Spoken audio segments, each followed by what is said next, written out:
இஸ்லாம் ஒரு மனிதனிடத்தில் இருக்கக்கூடிய பாவம், இருக்கக்கூடிய குறைகளை பேசுறதுக்கு இஸ்லாம் அனுமதிக்கல. இல்லாத விஷயங்களை பேசி திரிஞ்சு கொண்டிருக்கிறோம். சாதாரண ஒரு மனுஷன் ஏதோ ஒரு காலத்துல ஏதோ ஒரு பாவம் செஞ்சிருப்பார், விபச்சாரத்துல ஈடுபட்டிருப்பார், ட்ரக்குக்கு அடிக்ட் ஆகி இருப்பார், தூளுக்கு அடிக்ட் ஆகி இருப்பார், கிளப்பிங்கோட அடிக்ட் ஆகி இருப்பார், இப்ப நிறைய பாவங்கள் அடிக்ட் ஆகி இருப்பார். இப்ப ஏதோ தௌபா செஞ்சு ஏதோ ஒரு நிலைமையில மஸ்ஜிதோட அமலோட இபாதத்தோட தொடர்பாக இருப்பாரு. இப்பயும் அவரை குத்தி காட்டுறேன், தெரியாவா அப்பா அப்படி இருந்தாரு, இப்ப இவர் இப்படி இருக்கிறாரு, இவர் போட்ட கூத்து எங்களுக்கு தெரியாவா, இவர் செஞ்சது எங்களுக்கு தெரியாவா? ஸல்லல்லாஹு அலைஹி வஸல்லம் சொன்னாங்க, மன் அய்யர அகாஹு பிதம்பின், யாரு தன்னுடைய ஒரு சகோதரனை அவன் செஞ்ச பாவத்தை கொண்டு சுட்டி காட்டுவானோ, ஃபல்யமுத் ஹத்தா யஃஅலஹு, அவன் அந்த பாவத்தை செய்யும் வரைக்கும் அல்லாஹ் அவனை மௌத்தாக்க மாட்டான். எங்களுக்கு யாரையும் பாவத்தை சுட்டி காட்டுறதுக்கு எங்களுக்கு எந்த தகுதியும் இல்லை.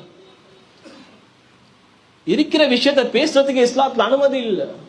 அவர் குடிக்காரனா இருந்தாலும் சரி, அவர் தூள்காரனாக இருந்தாலும் சரி, அவர் எந்த பாவம் செய்யக்கூடியவராக இருந்தாலும் சரி, அவரை சுட்டி காட்டுறதுக்கு எங்களுக்கு எந்த தகுதியும் இல்லை. இல்லாத விஷயங்களை பேசிக்கொண்டு போயிட்டு கொண்டிருக்கிறோம். திடீரென்று ஒரு ஆள் முன்னேறிட்டாருண்டா, கூட பிறந்த சகோதரமா இருந்தாலும் சரி, நேபராக இருந்தாலும் சரி, நல்ல தெரிஞ்ச கூட்டாளியாக இருந்தாலும் சரி, கொஞ்சம் நல்ல முன்னேறி கொண்டு வரப்போல எங்கிட்ட ஆக்கள்கிட்ட ஒரு பேச்சு ஒன்று இருக்குது, என்னமோ செய்கிறார் அப்பா. இது உண்மையா எங்க சமுதாயத்தில் நடக்கிற விஷயம்.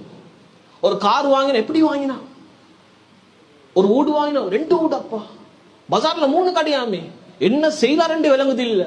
கண்ணியமானவங்களே, இருக்கிற விஷயத்தை பேசுறதுக்கு இஸ்லாத்துல எந்த அனுமதியும் இல்ல. இல்லாத விஷயங்களை பேசிக் கொண்டிருக்கிறோம். இது தக்வாதாருடைய சிஃபத்தே இல்லை.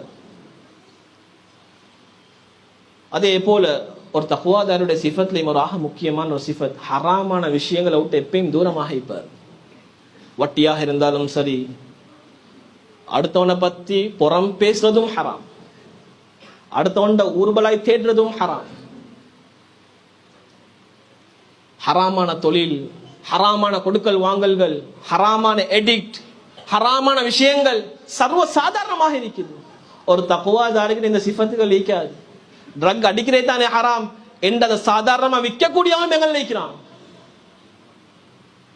சொல்ல வேண்டிய கட்டாயம், சொல்ல வேண்டிய நிர்பந்தம். அதனால நான் சொல்றேன், அதனால தக்வாதாரிகளுடைய சிஃபத், எந்த ஒரு ஹராத்தின் பக்கமும் நெருங்க மாட்டாங்க. ஒரு பொம்பளைய பார்க்கறதும் ஹராம், அது போன்ல பார்த்தாலும் சரி, டிவில பார்த்தாலும் சரி, நேர்ல பார்த்தாலும் சரி, ஹராம் ஹராம் தான். ஒரு தக்வாதாரி கிட்ட ஹராமான எந்த பண்பும் இருக்காது. அதனால கண்ணியமான சகோதரர்களே, நண்பர்களே,